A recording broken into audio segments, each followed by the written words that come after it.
कुहकावता रुझान डहकावता रुझान कुहकावता रुझान खुद हंस के तू हमके रोआवता हो। दिल तोड़ला के बाद बोला काहे सपनवा में आवता हो। दिल तोड़ला के बाद बोला काहे सपनवा में आवता हो।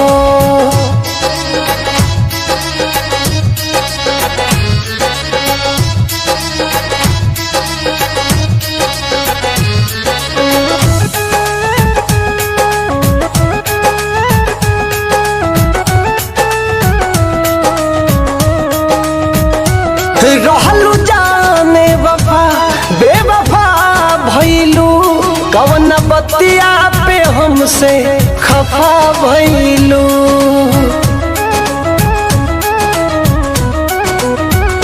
रहलू जाने वफा बेवफा भइलू कवन बतिया पे हमसे खफा भइलू।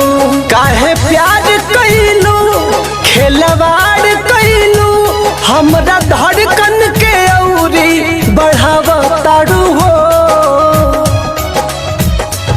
दिल तोड़ला के बाद बोला काहे सपनवा में आवताड़ू हो।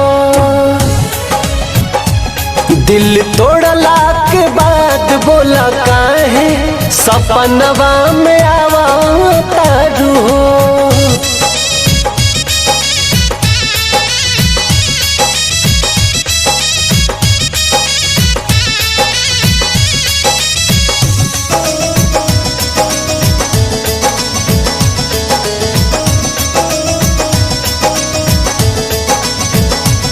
दिहलू कल्टर के गम काई कम बाटे हो।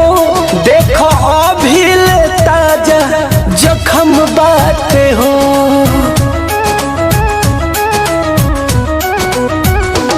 दिहलू कल्टर के गम काई कम बाटे हो। देखो अभिल ताजा जखम बाटे हो।